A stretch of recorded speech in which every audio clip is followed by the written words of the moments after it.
Hello বন্ধুরা, আমি ডোনা আর তোমরা দেখছো ডোনাস ব্লগ। সবাইকে রথযাত্রার অনেক অনেক শুভেচ্ছা। বাঙালির 12 মাসে 13 পার্বণ তো লেগেই থাকে, তারই মধ্যে মহা উৎসব রথযাত্রা। সময়ের সাথে সাথে এখন সব কিছুই আধুনিক। আমাদের সময়ে রথযাত্রা মানে রথের আগের দিন সুন্দর করে জগন্নাথ দেবের রথ সাজানো রঙিন কাগজ দিয়ে, পরের দিন সকাল সকাল ঘুম থেকে উঠে নানা রকমের ফুল তুলে সেটা দিয়ে জগন্নাথের মালা তৈরি করা, তারপর ছোট ছোট ভাই বোনদের নিয়ে বন্ধু বান্ধব নিয়ে সারা পাড়ায় ঘুরে বেরিয়ে রথ টানা। সত্যি ওইসব দিনগুলো আর কখনো ফিরে আসবে না। এখন তো আর ছোটদের মতন রথ টেনে পাড়ায় পাড়ায় ঘুরতে পারবো না, তবে বড় রথ দেখতে এখন আমরা যাচ্ছি। তো আমি আর আমার শাশুড়ি মা চলে যাচ্ছে আমার বাপের বাড়ি, আর আমার বর দিয়ে আসতে যাচ্ছে আমাদেরকে। আমাদের এখানে চারটা স্কন মন্দির থেকে বিরাট বড় একটা রথ আসে, তো সেটা দেখতেই আমরা প্রত্যেক বছর যাই। তো এবছরও সেই জন্য শাশুড়ি মাকে নিয়েই যাচ্ছি। যেতে যেতেই দেখি আকাশের অবস্থা হুট করে এরকম হয়ে গেছে। তো ওয়েদার কোথায় কি হচ্ছে আমি বুঝতে পারছি না। ওই দিকটা আকাশটা পুরো অন্ধকার হয়েছিল, আর এটা গৌরডাঙ্গা ব্রিজ, একদম পরিষ্কার হয়ে গেছে আকাশ। তো জগন্নাথ দেবের কাছে একটাই আমার প্রার্থনা, যেন আজকে কোনো রকম বৃষ্টি না হয়, না হলে সব মাটি হয়ে যাবে। এত সুন্দর করে আয়োজন সব নষ্ট হয়ে যাবে। তো যেতে যেতেই আমি একটা ক্লিপ নিয়ে নিয়েছি গাড়িতে করে বরের, তাও বুঝতে পারিনি প্রথমে, পরে বলছে নিও না। বরের ভিডিও করতে করতেই হঠাৎ দেখি এই বাচ্চাটা আমাদের দেখে অনেকক্ষণ ধরে ভেঙাচ্ছিল, তাই ওর সাথে আমরাও একটু মজা করছিলাম। পরে ওকে টাটা করে দিলাম, আর বর আমাদের রাস্তার সামনে নামিয়ে দিয়ে চলে গেল। এই যে আমার পিসি, এই হলো অভিজিতের মা, আর ওই দেখো অভিজিৎ আসছে জামা পরতে পরতে দূর থেকে। তো বাপের বাড়ি আসার পরে বাপের বাড়ি থেকে অনেকেই যাবে, পিসি, ঠাম্মা, দিদা, আমার মা, সবাই যাবে। আমরা সবাই মিলেই রথ দেখতে যাব। ঠাম্মা বললো আয় তোকে একটু তিলক পরিয়ে দিই, আর আমি বললাম হ্যাঁ ঠাম্মা পরিয়ে দাও, কারণ আমার তিলক পরতে খুব ভালো লাগে। ওই যে আমার পিছন পিছন মা আসছিল, আর এই যে আমার জীবন, আমার ভাই, ও আমার সব কিছু। ওর শরীরটা একদমই ভালো না, অনেক দিন ধরে ওর জ্বর কমছে না, ওর জন্য চেহারাটা একদমই খারাপ হয়ে গেছে। কিন্তু তাও সবাই যাবে, ওকে না যেয়ে পারে, ওই জন্য ও রেডি হয়ে গেছে আমাদের সাথে যাবে বলে।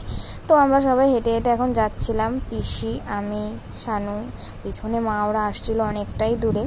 আমরা সবাই এখন মসলানদপুরে যাব, মসলানদপুরেই আসবে রথ, মসলানদপুর থেকে বিশারাটির দিকে যাবে। তো এই জায়গাটার নাম পাঠাগার, পাঠাগারে সবাই দাঁড়িয়ে রয়েছে, এখানেও একটা রথ আসবে। আর আমাদের যেতে যেতে পাঠাগারের রথটার সাথেও দেখা হয়ে গেল। তো রথ আসে দেখে রথের দড়ি তো টানতেই হবে, তো আমরা গিয়ে দৌড়ে রথের দড়িটা টেনে আসলাম সবাই মিলে। তো ওই যে রথের মধ্যে প্রভু জগন্নাথ বসে আছে। জগন্নাথ দেবের সেরকম কোনো ক্লিপ তুলতে পারিনি, কারণ অনেকটাই রানিংয়ে চলে গেছে রথটা। তো রথটা দেখো অনেকটাই, ওই রথ ধরে টানতে টানতেই এখানে আমরা দেখছি বড় রথ ঢুকে গেছে, আর বড় রথে অনেক শো হয়। তো এতটাই ভিড় ছিল যে আমি কিছুই দেখতে পারিনি, আমি পরে ফোনেই ভিডিওগুলো দেখেছি।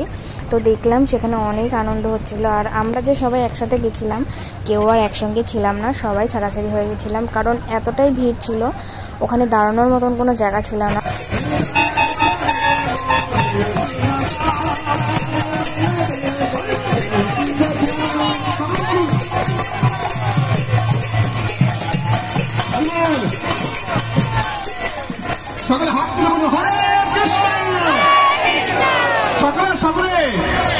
জগন্নাথ সামনে আসতেছেন, দেখতে পাচ্ছেন, কৃপা পেতে চাইলে সকলে হরিনাম করুন। হরে কৃষ্ণ হরে কৃষ্ণ কৃষ্ণ কৃষ্ণ হরে হরে, হরে রাম হরে রাম রাম রাম হরে হরে। এমন এখানে সবাই হরিনাম করুন। হরে কৃষ্ণ কৃষ্ণ কৃষ্ণ হরে হরে,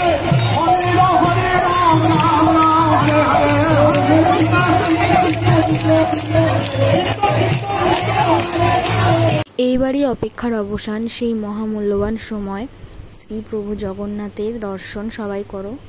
তো এতটাই ভিড় ছিল সেই সময়টা যে আমি ঠিকঠাকভাবে দাঁড়াতে পারছিলাম না, তবুও প্রভু জগন্নাথকে একবার দেখার জন্য অনেক চেষ্টা করে সেখানে দাঁড়িয়েছিলাম। এতটাই ভিড় ছিল যে আমাকে চেপে সবাই মেরেই ফেলছিল প্রায়।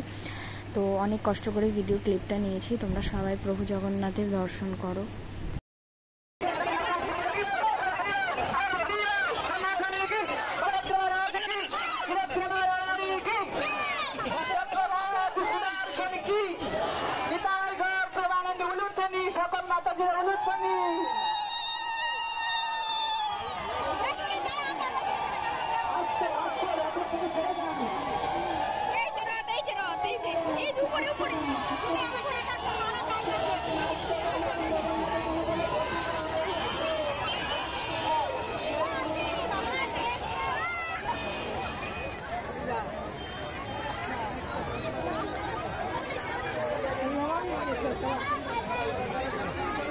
ভেবেছিলাম জগন্নাথের সাথে কিছুটা পথ যাত্রা করব, কিন্তু এতটা ভিড়ের মধ্যে আর সেটা সম্ভব হয়নি। আর আমি সবাইকেই প্রায় হারিয়ে ফেলেছিলাম, মা, দিদা, কেউ আর আমার সঙ্গে ছিল না। তো সবাইকে এখন খোঁজার পেলাম, তো কাউকেই খুঁজে পাচ্ছিলাম না। আর ঠিক এরকম অবস্থা হয়ে গেছিলো জগন্নাথকে দেখার জন্য। তো সবার প্রথমে মাকে খুঁজে পেলাম আর পিসিকেও খুঁজে পেলাম। এখন অবধি আমার শাশুড়ি মা, ঠাম্মা, দিদা এদের কাউকেই খুঁজে পাইনি। দেখি এদের কোথায় পাওয়া যায়। তো অনেক কষ্ট করে ওনাদেরকেও খুঁজে পেলাম। ওনারা ভেবেছে আমি রথের সাথে মনে হয় ওদিকে চলে গেছি, তো ওনারা আবার আমাকে খোঁজার জন্য ওদিকে গেছিলো। তো তারপরে ওনাদেরকেও খুঁজে পেয়ে গেলাম। তো সবাইকে বললাম যে ঠিক আছে, আর গিয়ে লাভ নেই, কারণ এত ভিড়ের মধ্যে গেলে এখন আর বেঁচে ফিরে আসতে হবে না বাড়িতে। তো বললাম ঠিক আছে চলো পাঠাগারে সবাই মিলে ভোগ প্রসাদ খাই, খেয়ে বাড়ি যাই, রেস্ট নিই, কারণ অনেকটাই কষ্ট হয়ে গেছিলো সবার। তো এখানে সবাই মোটামুটি খেতে বসে পড়েছিল। তো অনেক কষ্ট করার পরে এরকম খিদের পেটে এরকম অসাধারণ ভোগ প্রসাদ আমাদেরকে পরিবেশন করলো। তো ভোগ প্রসাদ খেয়ে আমরা সবাই বাড়ি গেলাম। আর সবাই কিন্তু এক বাটি করে নিয়েও গিয়েছিলাম ভোগ প্রসাদ বাড়িতে সবার জন্য।